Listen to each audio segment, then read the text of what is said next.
오늘 잠들기 전 묵상 한 구절은요. 베드로전서 2장 11절부터 25절까지입니다. 제가 읽고 지훈, 기석, 홍규, 명수 이렇게 읽겠습니다. 사랑하는 사람들이여, 나는 외국 사람과 나그네 같은 여러분에게 영혼을 대적해 싸우는 육체의 정욕을 멀리할 것을 권면합니다. 여러분은 이방 사람 가운데 선한 행실을 나타내십시오. 그러면 그들이 여러분을 악을 행하는 사람들이라고 비방하다가 여러분의 선한 일들을 보고 하나님께서 돌아보시는 날에 하나님께 영광을 돌리게 될 것입니다. 주를 위해 사람의 모든 제도에 순복하십시오. 권세를 가진 왕에게. 또한 악을 행하는 사람들을 징벌하고 선을 행하는 사람들을 칭찬하기 위해 왕이 보낸 총독들에게 순복하십시오. 선을 행해 어리석은 사람들의 무식한 말을 잠잠하게 하는 것이 하나님의 뜻이기 때문입니다. 여러분은 자유인으로 사십시오. 그러나 그 자유를 악행의 구실로 사용하지 말고 하나님의 종으로 사십시오. 모든 사람을 존경하고 형제들을 사랑하며 하나님을 두려워하고 왕을 공경하십시오. 종들이여, 여러분은 모든 일에 두려워함으로 주인에게 복종하십시오. 선하고 너그러운 사람들뿐 아니라 까다로운 사람들에게도 그렇게 하십시오. 어떤 사람이 억울하게 고난을 당하고 하나님을 생각하며 슬픔을 참으면 이것은 은혜입니다. 여러분이 죄를 지어 매를 맞고 참으면 무슨 칭찬이 있겠습니까? 그러나 여러분이 선을 행하다 고난을 받고 참으면 이것은 하나님 앞에서 은혜입니다. 여러분은 이것을 위해 부르심을 받았습니다. 그리스도께서도 여러분을 위해 고난을 당하시고 여러분에게 본을 남겨주심으로 그분의 발자취를 따르게 하셨습니다.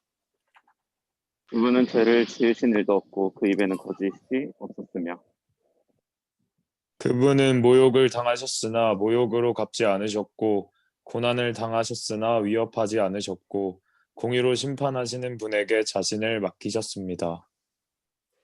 그분이 친히 나무에 달려 자기 몸으로 우리의 죄를 짊어지셨으니 이는 우리가 죄에 대해 죽고 의에 대해 살게 하시려는 것입니다. 그분이 채찍에 맞음으로 여러분이 나음을 얻었습니다. 여러분이 전에는 길 잃은 양과 같았으나 이제는 여러분 영혼의 옥자 되시며 감독자 되신 분에게로 돌아왔습니다. 아멘. 이 베드로는 편지를 이제 일정 어떤 대상한테 쓴 게 아니고요. 이제 흩어져 있는 그리스도인들이 이제 베드로의 편지다 그러면서 이렇게 회자해서 읽었던 거거든요. 그런데 이 데살로니가 교회랑 비슷한 특징이 있다면 초대교회에 거의 공통적으로 가지고 있는 특징이 뭐냐면 고난이 있었던 거죠.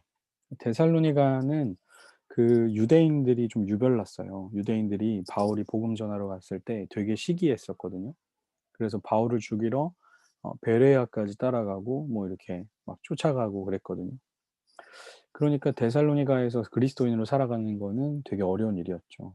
그래서 이제 그들에게는 임박한 고난이 있었고, 그래서 그 고난을 견디다 못해 얘네들이 주님 막 당장 오실 거라는 생각 속에 살다가 보니까 지금 일도 안 하게 되고 이제 이런 일들이 있었던 게 데살로니가 교회였는데, 베드로전서에서 베드로가 쓰고 있는 편지는 흩어져 있는 나그네들한테 쓰는 건데 이들도 역시 곧 고난을 받고 있었어요. 그러니까 초대 교회에는 거의 뭐 고난을 받고 있거나 뭐 유혹을 당하고 있거나 이제 이런 문제들이 많았죠.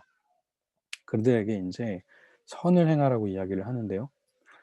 11절에 보니까 사랑하는 사람들이여, 나는 외국 사람과 나그네 같은 여러분에게 그러니까 지금 이 편지를 읽는 사람들이 마치 이방인 같고 나그네 같다고 이야기하는데 모든 그리스도인이 마찬가지인 것 같아요. 이 땅에서 우리의 삶은 여기가 진짜 내 집이 아니고 나는 언제든 떠날 수 있는 사람이다. 뭐 이런 여기서의 이 땅에서 많은 걸 소유하지 않잖아요. 나그네들은 필요한 것만 가지고 다니는 것처럼 우리의 진정한 본향은 하나님의 품 안에 있는 거니까 이제 베드로가 그렇게 이야기를 합니다. 여러분은 어떻게 해야 하냐면 육체의 정욕을 멀리해야 된다는 거죠. 육체의 정욕이 뭡니까? 이 땅에서의 쾌락이잖아요. 그 나그네고 우리는 외국 사람이니까 이 땅의 소유와 이 땅에서의 쾌락을 멀리하고 대신에 어떻게 해야 되냐면 선한 행실을 나타내라는 거죠. 이 땅을 사는 그리스도인의 삶의 자세는 뭐냐면 바로 선한 행실을 하면서 사는 겁니다. 왜 그래야 되냐면 선한 행실을 하면 어떻게 되어 있냐면 12절에 보니까 이제 요약 이제 정리한 건데요.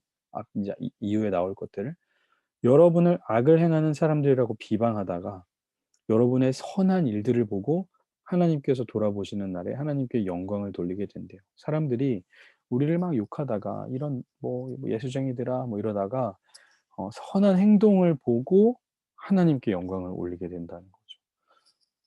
우리가 막 되게 예배하는 모습 뭐 이런 모습보다는 그건 당연한 거겠지만 선을 행하는 모습이 사람들에게 하나님을 보게 하는 도구가 된다는 겁니다. 선을 행하는 삶은요. 사람들이 하나님을 보는 통로가 되는 것이죠.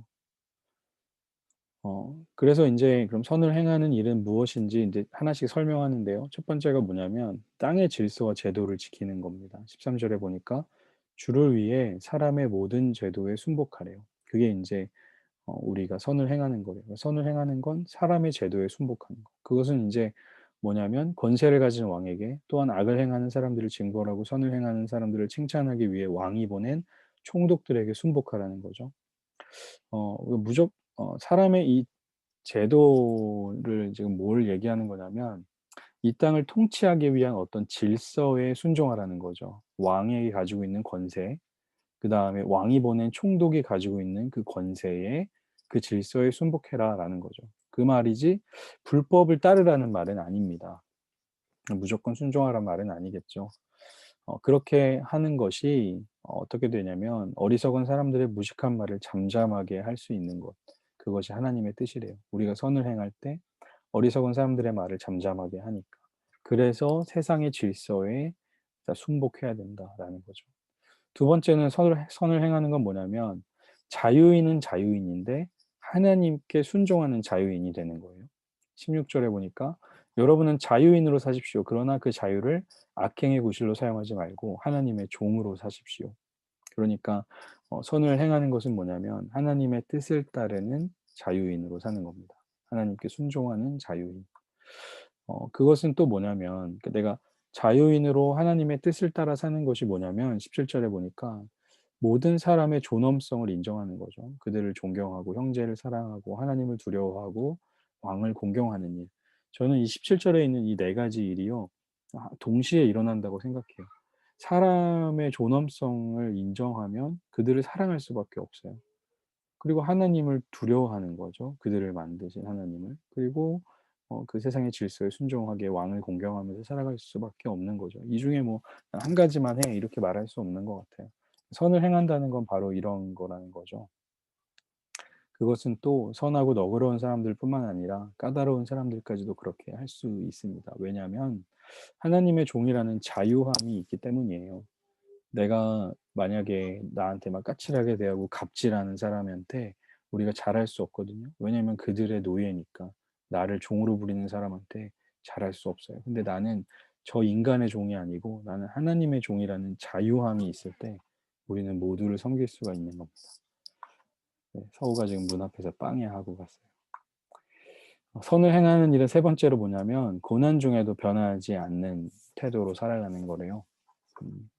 19절에 보니까 어떤 사람이 억울하게 고난을 당하고 하나님을 생각하며 슬픔을 참으면 이것은 은혜죠. 억울하게 고난 당했을 때. 그런데 죄를 지어서 매를 맞고 참으면 칭찬이 없죠. 그러나 선을 행하다가 고난을 받고 참으면 이것은 하나님 앞에 진짜 은혜라는 겁니다. 그러니까 선을 행하는 것은 결국에 이 세상에서 드러나야 되는 거죠. 어떤 상황 속에서도. 우리가 선을 행할 수 있는 그 능력은 그럼 어디에서 오느냐? 그것은 이제 오직 예수 그리스도 한 분뿐인 겁니다. 21절에 보니까 여러분은 이것을 위해 부르심을 받았대요. 앞에서 이야기한 것들 뭡니까? 선을 행하는 거죠. 그 땅의 질서 지키고 하나님의 뜻을 따르는 자유인이 되고 고난 중에도 한결같이 살아가는 거. 그것을 위해 우리가 부르심을 받았는데 그 능력이 없거든요, 우리가. 그래서 이제 뭐라고 얘기하냐면 그리스도께서도 여러분을 위해 고난 당하시고 본을 남겨주시면서 발자취를 따르게 하셨대요. 예수 그리스도께서 선을 행하신 삶의 모델이 직접 되어주셨다는 겁니다. 그러니까 예수 그리스도를 바라보고 그분의 삶을 우리가 따라서 발자취를 걸어가라는 거죠. 예수님은 죄를 지신 일도 없고 거짓도 없는 분인데 모욕을 당하셨지만 모욕으로 갚지 않으셨대요. 고난을 당하셨지만 위협하지 않으셨어요. 어떻게 이럴 수 있을까요? 하나님의 종이니까요.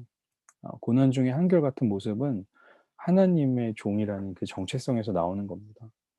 어떻게 하냐면 공의로 심판하시는 분에게 자신을 맡긴 거죠. 그러니까 하나님만이 나를 통치하시는 분이다라는 분으로 사셨으니까 예수님은 고난 중에도 한결같이 하실 수 있었던 겁니다. 그 예수께서 친히 나무에 달려 자기 몸으로 우리의 죄를 짊어지시고 그 이유가 뭐냐면 우리가 죄에 대해 죽고 이제 의에 대해 살게 하시라는 거죠. 우리가 죄에 얽매여서 살아가는 게 아니라는 거예요. 그리스도인이 회개할 때는요, 이제 죄에 억눌려 있기 때문에 회개하는 게 아닙니다. 우리는 하나님 예수 그리스도로 인해서 이제 의로운 사람이 되었어요. 근데 의로운 내가 아직 죄에서 헤어나지 못하는 것을 회개하는 것이지 무조건 막 맨날 날마다 엎드리고 회개하는 그런 죄에 억눌려 사는 사람이 아닌 거예요. 이제 우리는요. 왜냐하면 예수께서 우리에게 그렇게 의롭게 살 수 있는 능력을 주셨으니까요. 그분께서 대신 나무에 달려 죽으셨으니까요. 그리고 나서 우리는 이제 길을 잃은 양과 같았지만 영혼의 목자 되시며 감독자 되신 분에게 우리는 돌아오게 된 겁니다. 하나님의 사람으로 살아갈 길을 예수께서 우리에게 안내해 주신 거죠. 그분이 우리의 능력이 되어 주시는 겁니다. 선을 행할 힘은 그리스도께서 주시는 겁니다. 오늘 말씀 좀 길었는데요. 다시 한번 보면 그리스도인은 선을 행할 때 그 선을 행하는 것을 사람들이 보고 하나님께 영광을 올려드린대요. 그럼 선을 행하는 게 뭐냐? 첫 번째로 이 땅의 질서와 제도를 먼저 지키는 겁니다. 거기서 시작이 되는 거죠. 두 번째는 우리가 자유를 가진 사람이지만 하나님의 뜻을 따르는 자유. 그래서 인간의 존엄성을 인정하고 형제를 사랑하고 하나님을 두려워하며 또 왕을 공경하는 그런 자유인이 되는 거예요. 인간다운 인간이 되는 거죠.